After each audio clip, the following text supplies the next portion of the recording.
말씀을 전하겠습니다. 이 말씀은 담임 목사님께서 2021년 10월 24일 날 나는 기뻐한다라는 제목으로 성도 여러분께 전한 말씀을 제가 다시 대독하겠습니다. 나는 그리스도 안에서 기뻐합니다. 로마 군대에 의해 구금된 사람이 한 말입니다. 걱정하던 그리스도인들은 위로의 말입니다. 그때 로마 황제는 잔인하기로 소문난 네로 황제였습니다. 바울은 사형 선고를 받고 죽을 수도 있었습니다. 재판 날짜를 기다리면서 쓴 편지 성경이 바로 빌립보서입니다.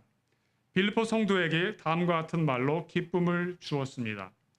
여러 가지 일로 기쁨을 잃어가는 우리에게 주시는 하나님의 말씀입니다. 오늘 전할 말씀은 두 개의 대지로 구성되어 있습니다. 첫째, 구금된 것이 오히려 복음이 진보하는 계기가 되므로 바울은 지금 기뻐합니다. 둘째, 바울은 주님께 어서 가고 싶지만 풀려나면 교회와 그리스도가 영광스럽게 될 것이므로 미래를 생각하며 기뻐합니다.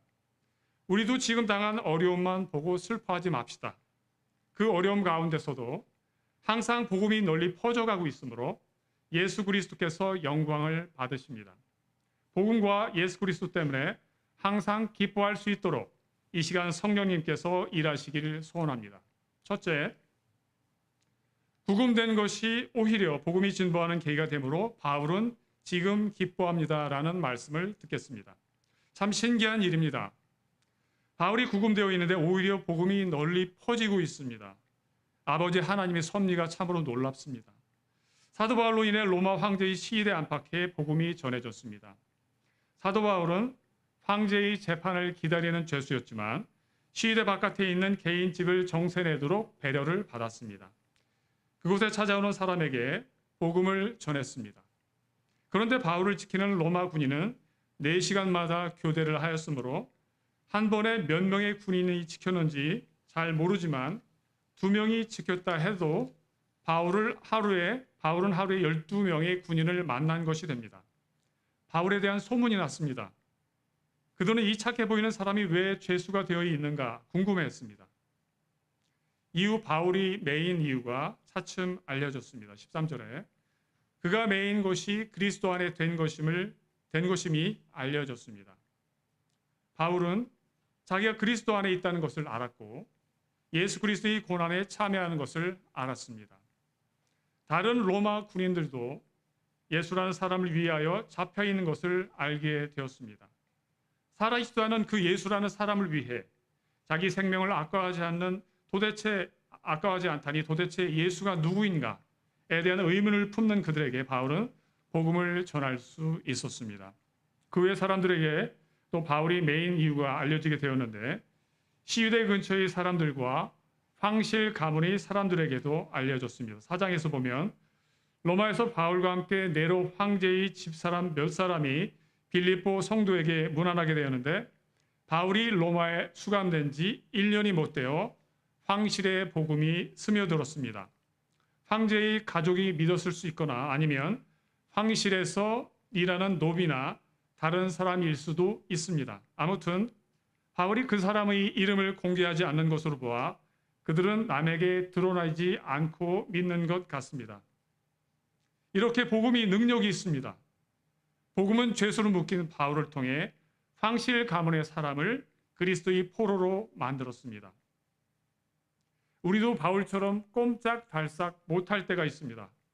왜 내가 할 수 없는가 보지 마십시오. 하나님께서 섭리 가운데 무엇을 하시는지 보십시오. 하나님께서 일하심으로 나도 일한다고 예수께서도 그렇게 일하셨습니다. 내가 많이 성취할 수 없는 상황이라도 계속 직분을 다하고 있는 것이 중요합니다. 특별히 바울처럼 계속 복음을 전하려는 마음을 가지고 기회를 찾으십시오. 내가 성취할 수 있는 일이 많지 않아 보여도 마찬가지입니다. 그때도 여전히 하나님은 일하십니다. 복음에 목숨을 거는 이유는 복음은 다른 사람, 즉 나의 부모님, 나의 친구들 혹은 굶주린 사람에게 줄 수 있는 가장 좋은 선물이기 때문입니다. 우리에게 항상 복음이 가장 소중하다는 느낌이 없을 수도 있습니다. 이는 우리 느낌도 죄로 인해 망가져 있기 때문입니다. 그러나 성경이 우리 느낌이 어떻게 되어야 하는지에 대하여 바른 지침이므로 성경과 함께 우리 느낌도 생각도 훈련해 보는 게 어떻겠습니까? 복음을 가장 소중히 여기는 사람으로 내가 변하도록 기도하면 어떻겠습니까? 오늘 말씀을 듣는 이 시간에 우리가 가장 큰 행복과 기쁨을 주님의 복음에 주는 사람으로 변화되기를 바랍니다. 바울은 고난 중에 함께 사랑으로 복음을 전하는 사람들 때문에 기뻐합니다. 바울이 갇혀 있는 곳 바깥에서도 복음의 진보가 일어나서 바울은 기뻐합니다. 14절 형제 중 다수가 나의 매임을 인하여 주 안에서 더 신뢰함으로 확신이 넘쳐 두려움 없이 하나님의 복음을 전하게 되었다고 합니다. 특히 그때는 네로 황제의 잔인함과 포악함 때문에 많은 성도들이 좌절 가운데 있었습니다. 그러나 그들이 사도 바울이 감옥에 갇혀서도 로마 군대와 항실 사람까지 전도하는 것을 보고 힘을 얻었습니다. 바울은 자유를 상실하였지만 복음 안에서 강하고 담대한 모습을 보고 큰 격려를 받았을 것입니다. 바울이 매이고 갇힌 결과 다른 성도들이 더 열심히 복음을 전하는 계기가 되었기에 바울은 감사하고 있습니다. 우리도 고난 가운데서 좌절하지 않고 오히려 복음을 위해 더욱 헌신하며 살아갈 때 다른 성도들에게 큰 위로가 됩니다. 우리 성도들 중 누가 힘들어서 또는 누가 병들어서 복음을 전하지 못하고 있다면 우리가 더 힘껏 복음을 전합시다. 바울은 자기를 시기하여 더 열심히 복음을 전한 사람들 때문에 감사하고 있습니다. 갇혀 있는 곳 바깥에서 바울에 대한 시기심 때문에 복음을 전하는 사람들이 있었지만 복음이 전해지니까 사도 바울은 기뻐했습니다. 바울에 대한 사랑과 선한 뜻으로 복음을 전하는 성도들도 있었으나 시기와 분쟁으로 그리고 또 파벌 의식으로 자기 세를 불리려고 열심히 복음을 전하는 사람들도 있었습니다. 그들은 순수하지 않은 마음에서 바울에게 고통을 주려는 목적으로 복음을 전했습니다. 바울은 고통을 느꼈고 마음이 매우 아팠을 것입니다. 그러나 바울은 기뻐합니다. 왜냐하면 거칠애로 하나 참으로 하나 어떤 방도로든지 어떤 식으로든지 전파되는 것이 그리스도니까 사도 바울은 기뻐합니다. 그들의 동기는 잘못되었지만 그들이 전한 복음은 진실한 복음이었기 때문에 바울은 기뻐합니다. 바울은 자기 개인적 고통보다도 복음이 전해지고 있다는 그 사실 자체에서 기쁨을 찾았습니다. 루터는 1522년 그가 번역한 독일어 신학성경 서론에서 그리스도를 가르치지 않으면 베드로나 바울이 가르쳤더라도 그것은 사도적이 아니다. 다시 말하면 그리스도를 가르치면 유다, 안나, 빌라도, 혹은 헤롯이 가르쳤더라도 그것은 사도적이다라고 말하였습니다. 실로 복음은 항상 객관적인 능력이 있습니다. 비록 비복음적인 동기로 전해져도 복음의 내용만 그대로 전해지면 복음이 전해지니까 바울은 기뻐합니다. 시기와 분쟁을 일으키는 사람은 하나님의 나라에 들어갈 수 없는 악한 성품을 가진 사람입니다. 바울이 그런 것들을 칭찬한 것은 아니었습니다. 칼빈이 말했듯이 우리는 불순한 동기를 가진 사람을 목사로 안수해서도 안 되고 교회의 직분자로 세워서도 안 됩니다. 빌립보 교회에도 분쟁이 있었습니다. 바울은 다툼이나 허용을 하지 말라고 그들에게 권합니다. 우리도 눈을 넓게 엽시다. 우리에게 불편을 주는 성도가 있더라도 그들이 복음을 전하고 있다면 귀하게 생각합시다. 위를 보고 그리스도의 영광을 위해 눈을 들어 멀리 봅시다. 아직 세계 복음화의 길은 멀고 험난합니다. 우리에게 힘든 일이 있거나 또는 상처를 주는 일이 있을 때에도 제일 먼저 그리스도의 복음을 위해 가장 좋은 것이 무엇인가를 생각해야 합니다. 연약한 그 형제 자매들에게 인격적 결함이 있지만 그들이 복음을 전하는 것으로 인해 우리는 감사해야 합니다. 부족함이 있는 형제 자매들일지라 하더라도 예수 그리스도께 순종하여 살려고 하는 것에 대해 감사합시다. 자, 이제 우리 함께 기뻐합시다. 그리스도의 복음을 위해 살아갈 때 어려운 일이 생겨도 주님께서는 복음이 확장되도록 일하십니다. 열심으로 복음을 나누면서 지금 할 수 있는 일을 통해 주님의 제자로서 삽시다. 하나님께서는 그 상황에서도 복음을 전파하시고 하나님 나라를 이루어 가십니다. 주님께서는 우리 사랑하는 형제자매들, 우리에게 경쟁심 있는 교인까지도 복음 사역을 위해 사용하십니다.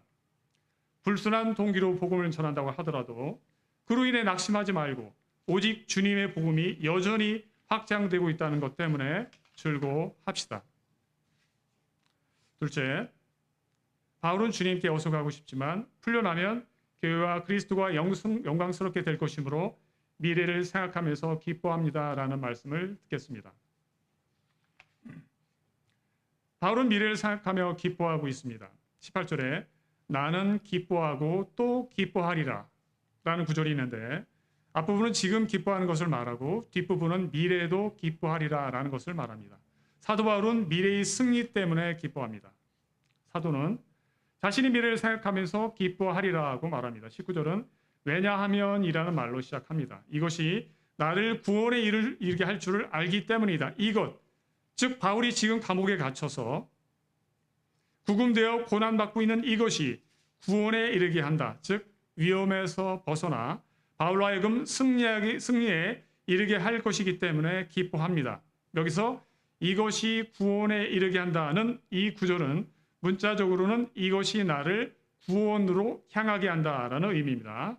아포바이노라는 의미인데 이것뿐만 아니라 누가복음 21장 13절에도 이 일이 도리어 너희에게 증거가 되리라 라는 예수 그리스도의 말씀에 쓰였습니다. 누가복음 21장 12절에서 19절 사이에 보면 예수님께서는 제자들이 당한 고난과 승리에 대해서 이렇게 말씀하셨습니다. 주님의 이름 때문에 사람들이 제자를 핍박하며 회당과 옥에 넘겨주며 임금들과 관장들 앞에 세우리라. 예수님께서는 일이 오히려 증거가 된다고 하셨습니다. 핍박을 받고 재판을 받을 때 오히려 그들이 결백하다는 것을 공적으로 증명하는 자리가 될 것입니다. 그래서 제자들에게 변명할 것을 미리 연구하지 말도록 결심하라 라고 말씀하십니다. 미리 염려하지 말라. 왜냐하면 대적이 능히 변박할 수 없는 말솜씨와 지혜를 줄 것이라고 약속하셨습니다. 사도 바울도 마찬가지입니다. 그도 곧 예수님 때문에 재판정에 서게 될 것입니다. 그러나 주님께서 그에게 지혜를 주셔서 복음을 변증하게 할 것이고 바울이 특별히 죄를 짓지 않았다는 증거가 확실히 드러나게 될 것입니다. 사도 바울은 자신이 구원이 일어날 줄로 확신했습니다. 예수께서 말씀하시길 너희 머리털 하나도 상치 아니하리라. 너희 인내로 너희 영혼을 얻으리라고 약속하셨습니다. 예수님께서 약속하신 대로 머리털 하나도 상치 아니할 것이므로 사도 바울은 결국 그의 영혼을 얻을 것으로 알고 있었을 것입니다. 마태복음 24장 13절에 보면 그러나 끝까지 견디는 자는 인내하는 자는 구원을 얻으리라고 예수께서 말씀하십니다. 바울은 이렇게 인내하였고 앞으로도 인내할 것입니다. 바울도 내일 일을 구체적으로 알 수가 없습니다. 그러나 한 가지 분명하게 말할 수 있는 것은 바울은 구원을 향하고 있고 구원을 얻을 것이라는 것입니다. 그에게 고생이 없다는 것은 아닙니다. 바울도 계속 고생하고 미움을 받고 시기와 질투를 받을 것을 알고 있었으나 사도의 영혼을 해할 수 없다는 말입니다. 로마 황제가 바울의 머리털을 다 뽑을 수도 있습니다. 소위 형제라고 말하는 사람들 중에서도 바울의 고난을 기뻐할 수 있는 사람이 있을지 모르겠지만 바울의 영혼의 머리털은 하나도 뽑을 수가 없습니다. 핍박이 강해질수록 고문이 심해질수록 그의 영혼은 점점 더 강해져 갈 것입니다. 사단이나 복음의 적들은 바울의 영적 근육을 더 단단하게 만들어주는 영적 상대에 불과합니다. 우리 모든 성도들도 마찬가지입니다. 복음대로 사는 우리들에게 고생과 고통과 고난이 있을 수 있습니다. 심지어 가족과 친척이 우리를 고통 속에 던져넣거나 재판정으로 데려갈 수도 있습니다. 그러나 재판정에서 무슨 말을 할까 미리 걱정할 이유가 없습니다. 그럴 때 우리는 자신의 영혼을 돌아보아야 합니다. 내가 지은 죄가 있는지 돌아보고 죄가 있으면 주님께 회개합니다. 다른 사람에게 피해를 주었으면 사과하고 보상합니다. 그런 다음 우리 양심은 하나님과 사람 앞에 깨끗함으로 양심이 깨끗해진 우리는 더 이상 걱정하지 않습니다. 주님께서 우리에게 재판장에서 지혜를 주셔서 나를 고소한 사람이 대답하지 못하게 하실 것입니다. 그것이 오히려 우리에게 증거가 될 것입니다. 우리 결백을 증거할 기회가 되고 복음을 증거할 기회가 될 것입니다. 복음을 따라 사는 사람들이 고결한 삶을 사람들에게 증거할 기회가 될 것입니다. 그로 인해 복음이 높아질 것입니다. 그래서 우리도 인내합니다. 끝까지 인내하는 자는 구원을 얻으리라고 주님께서 약속하신 대로 우리에게 승리를 주시고 하나님 나라가 확장되는 승리를 주실 것으로 믿습니다. 이 믿음 때문에 우리는 참고 또 참고 끝까지 참습니다. 우리를 시기 질투하여 복음을 전한 자에게 원망하지 않습니다. 같이 싸우지 않습니다. 그들은 그냥 편안한 마음으로 내려둡니다. 그들이 약한 동기에도 불구하고 선한 결과를 내시는 하나님께 감사합니다. 처음에는 그들에게 한마디라도 해버릴까 분노가 치밀어 올지도 모르겠습니다. 그래도 이를 악물고 참습니다. 그렇게 인내하는 우리들을 주님께서 불쌍히 여겨주십니다. 어느 순간에는 우리에게 기쁨을 주십니다. 악한 동기를 가진 사람들을 통해 선한 것을 만들어내시는 우리 하나님의 놀라운 능력을 생각할 때 감사합니다. 그리고 또한 기뻐합니다.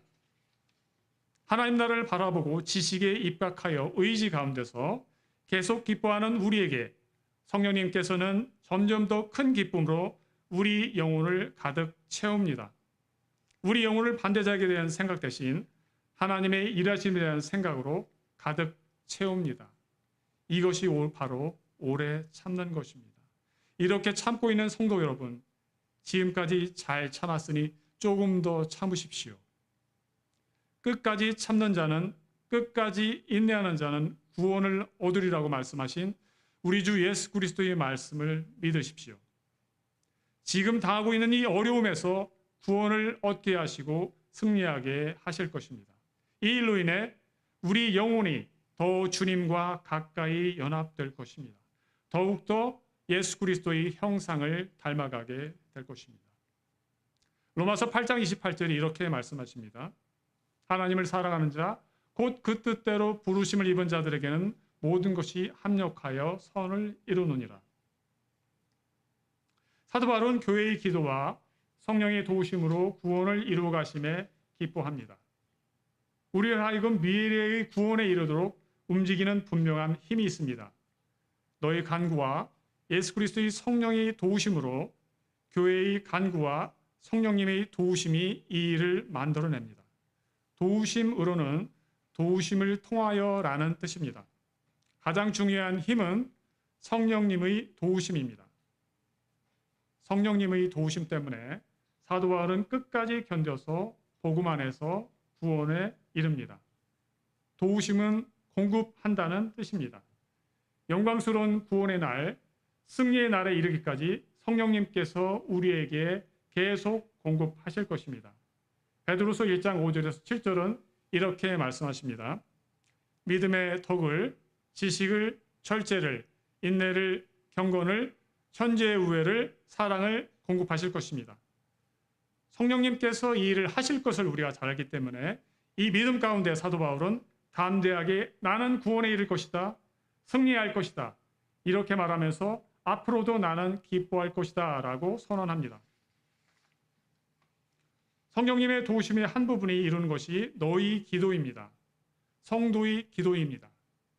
성령님께서는 그 좋은 은사들을 교회의 지체들을 통해 공급하십니다. 에베소 4장 16절 말씀해 보면 더 분명히 지체를 통해 성령님의 공급을 말씀하십니다. 그에게서 예수 그리스도를 의미합니다. 온몸이 각 마디를 통하여 도움을 입음으로 연락하고 상합하여 각 지체의 분량대로 연합하여 역사하여 그 몸을 자라게 하며 사랑 안에서 스스로 세우느니라. 교회는 각 마디를 통하여 도움을 입습니다. 교회라는 지체의 한 부분들이 자신의 힘으로 돕는 것이 아닙니다. 성령님께서 도우심을 택배 직원처럼 배달해 주십니다. 바울은 빌립보 교인들이 기도하는 것을 알고 있었습니다. 각 지체가 자기 역할을 다할 때 사랑 가운데서 교회라는 온몸이 자라고 세워져가는 이 영적 사실을 잘 알고 있었습니다. 비록 바울과 빌립보 교인들은 로마와 그리스도로 각각 떨어져 있었지만 성령님 안에서 하나님의 신비한 그리스도의 몸으로서 서로를 자라게 하여 주님이 하나의 교회로 자랄 것을 바울은 알고 있었습니다. 그래서 자신은 그 교회의 한 부분으로서 성령님의 공급하심과 일하심을 따라 구원의 한 부분을 누릴 것을 믿습니다. 우리 시대는 구원을 너무 개인적으로 이해하는 경향이 있습니다. 교회에 모이지만 그의 공동체됨에 대한 바른 믿음과 인식이 약해져 있습니다. 원래 성도들은 하나의 끈, 성령님의 하나 되게 하시는 평화의 끈으로 연결되어 있습니다. 에베소서 4장 3절 말씀입니다. 힘든 상황이 있을 때 교회를 기억하십시오. 교회와 성도들의 기도와 그들이 섬김을 통해서 성령님께서는 우리 각 사람에게 필요한 은사를 공급해 주실 것을 믿으십시오. 지금뿐만 아니라 앞으로도 그렇게 해주실 것을 믿으시기 바랍니다. 사도 바울은 미래의 승리와 구원을 보고 기뻐할 수 있게 한 또 다른 힘이 바울 입장에서는 나의 간절한 기대와 소망을 따라입니다. 20절에 나옵니다. 소망의 내용은 그리스도가 내 몸에서 존귀하게 되는 것입니다. 이것은 단순한 희망사항이 아닙니다. 아버지 하나님께서 하실 일에 대한 믿음입니다. 빌립보서 3장 21절 말씀에 만물을 자기에게 복종케 하실 자의 역사로 우리 낮은 몸을 자기 영광의 몸의 형체와 같이 변케 하시리라. 사도 바울은 하나님께서 능력으로 사도를 영광스럽게 하실 것을 알고 이것을 소망하며 소망 가운데 믿고 기뻐합니다. 사랑하는 성도 여러분, 이제 다 함께 기뻐합시다. 우리 미래를 생각하며 기뻐합시다. 영이신 하나님 안에서 우리가 얻을 구원을 주실 것이기에 기뻐합시다. 그 구원이 오기까지 우리는 인내하며 끝까지 기다릴 것입니다. 우리는 혼자가 아니기 때문에 확실한 구원의 승리가 있을 것입니다. 성령님께서 인내와 기쁨을 주실 것입니다. 교회 지체들의 기도와 섬김을 통해 우리에게 힘을 공급하실 것입니다. 하나님께서 능력으로 일하셔서 우리를 그리스도 예수의 영광스러운 몸으로 바꿔 가실 것을 믿고 기뻐합시다.